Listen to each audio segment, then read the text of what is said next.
Halo semua, buat sanak keluarga dan para sahabat kakak saya tercinta Edward. Terima sekali lagi kami mengucapkan terima kasih atas doa dan dukungan, baik itu moral dan material.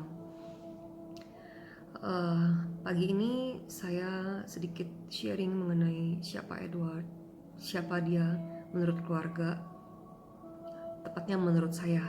Ya.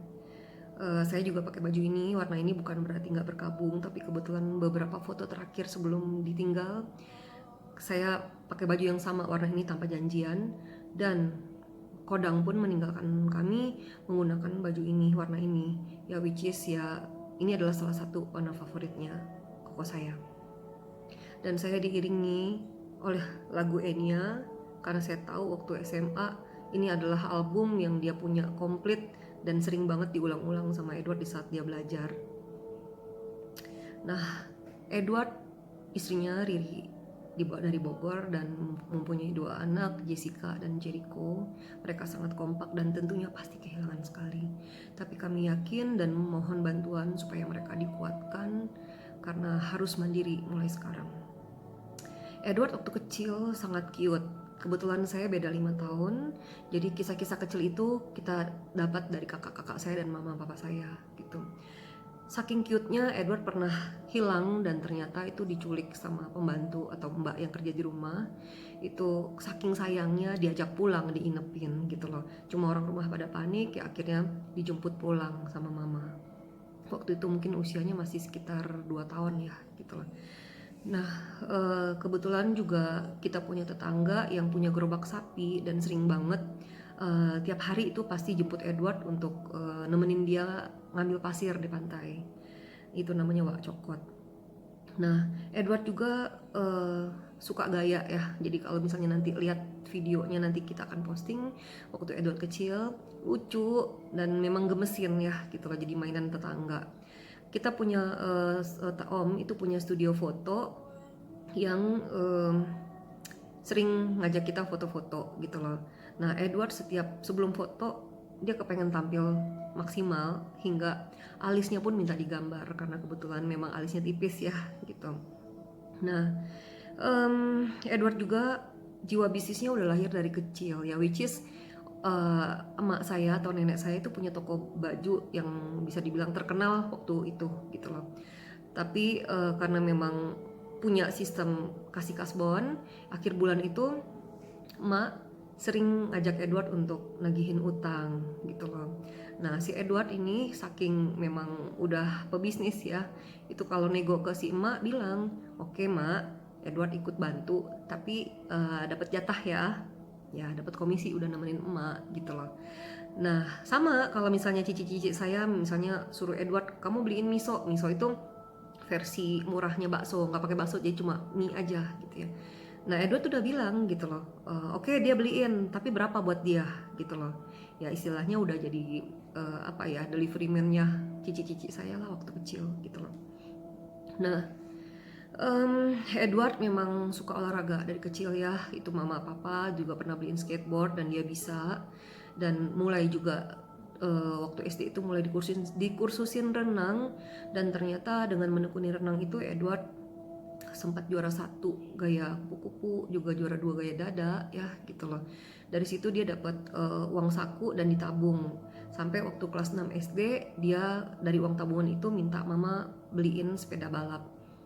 Dari situlah Edward mulai aktif untuk ikut rally-rally sepeda. Bahkan waktu SMP itu pernah kecelakaan, ketabrak mobil waktu ikut rally. Tapi kecelakaan ini tentunya tidak bikin Edward jerak ya, which is menurut saya Edward adalah biker sejati ya. Saking cintanya sama sepeda, dia pun diantar dengan sepeda sampai menuju Sangkalip. Untuk akademis, Edward itu sangat rajin. Dia nggak pernah disuruh belajar, tapi udah kesadaran sendiri belajar. Itu bisa sampai begadang, sampai memang hasilnya waktu SMP itu selalu juara umum. Dan beliau itu terpilih menjadi ketua OSIS pertama di kala itu ya. Ya, semua guru pasti suka dan tahu siapa Edward waktu itu.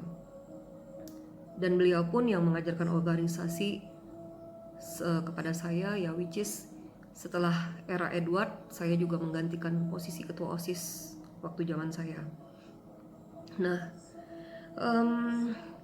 Edward lulus SMP lalu pindah Jakarta, masuk ke Tarakanita 2, dan waktu itu sempat kurus sekali ya gitu.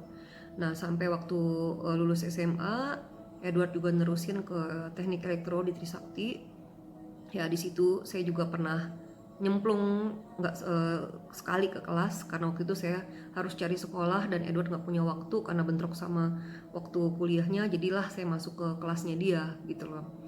Nah, di situ juga Edward aktif di UKKT dan akhirnya bertemu dengan sang istri tercinta Riri ya di aktivitas UKKT ini gitu. Ya Edward memang jiwa petualang. Dari uang tabungan yang dia punya, dia bisa beli motor dan bisa beliin mama mesin cuci waktu itu gitu loh.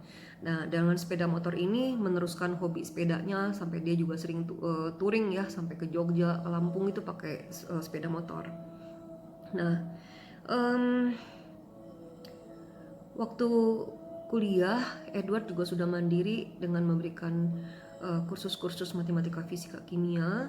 Ya sampai ini akhirnya juga ada salah satu muridnya yang namanya kebetulan sama dengan saya, Febri, yang sekarang ini juga menjadi rekan kerjanya Edward.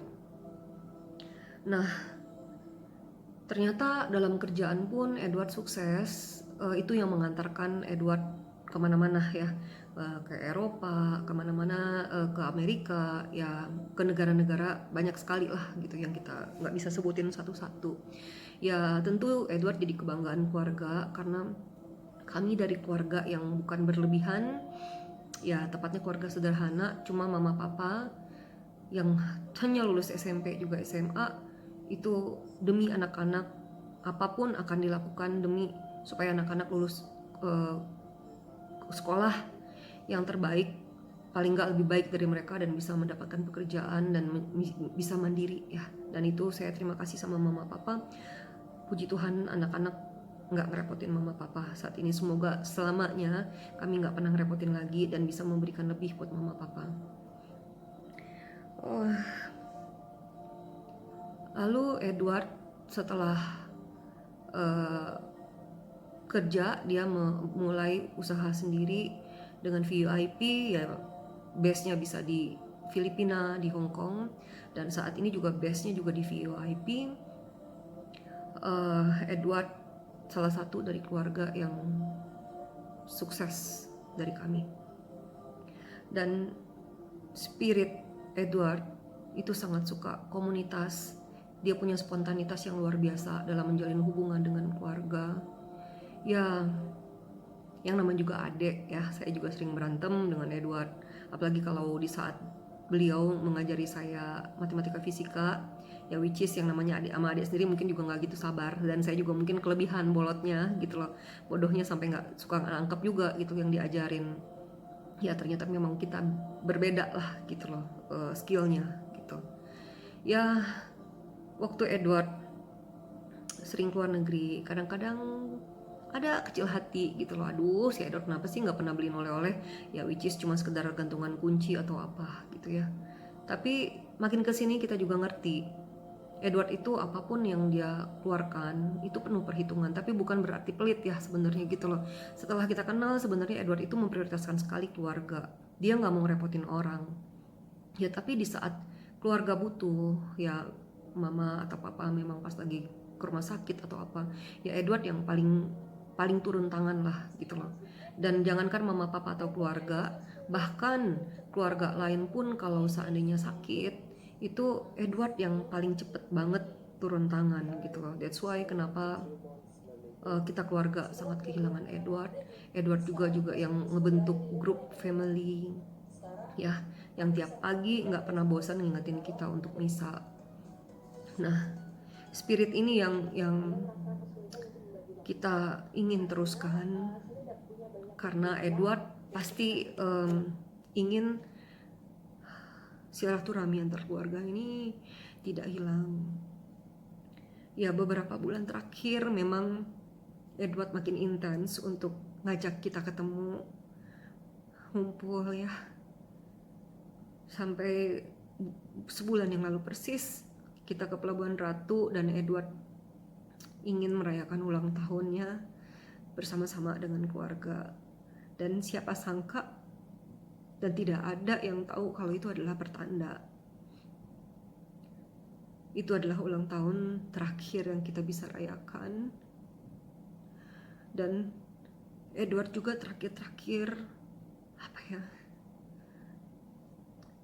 makin sering nyari mama, nyari papa, di mana? Edward jemput ya, ajakin aku ke Bogor gitu. Yuk kita pergi ke Romo Yohanes. Bahkan juga saya juga sering banget diajak, dan kebetulan memang kadang kita tidak bisa. Cuma waktu ke Pelabuhan Ratu memang kita usahakan, dan memang disitulah memang juga ada hubungan yang lebih dekat juga antara sama saya dan Edward. That's why kenapa waktu Edward pergi itu rasanya kok kayaknya nggak percaya gitu loh. Saya udah ditinggal sama kakak saya satu-satunya, kakak saya laki-laki satu-satunya. Ya kata orang kadang-kadang setelah kehilangan baru semuanya terasa gitu loh. Jadi harapan semoga teman-teman juga atau sahabat family hargain waktu, karena kita tidak pernah tahu siapa yang pergi duluan, dan jangan sampai ada penyesalan. Tapi Edward pergi meninggalkan sangat manis memori, baik itu buat keluarga, buat mama papa juga. Baru 2-3 minggu yang lalu ajak mama papa naik air terjun ya, naik gunung yang medannya juga nggak mudah. Disitulah Edward yang bimbing mama papa juga dengan sabarnya. Ya Edward memang hobi trekking, hobi biking tetap ya gitu loh. Sekarang Edward ada di dunia yang mungkin sekelilingnya itu udah seperti apa yang dia impikan, dunia yang indah gitu loh. Jadi saya sebagai adik cuma bisa mendoakan semoga Kodang dilancarkan jalannya sampai ke surga. Jangan khawatir buat anak-anak dan istri. Kami semua, adik kakak, juga akan mengasihi mereka seperti Kodang mengasihi mereka. Pastinya suatu saat nanti kita akan berkumpul lagi bersama ya Kodang. Selamat jalan, maafkan kesalahan kami juga selama Kodang masih ada. Kiranya semuanya bisa dimaafkan dan Kodang bisa sampai ke rumah Bapa dengan lancar. I love you, I'm sorry. Febri minta maaf karena kata-kata ini tidak pernah tercetus selama Kodang masih hidup. We love you Kodang. Sampai ketemu lagi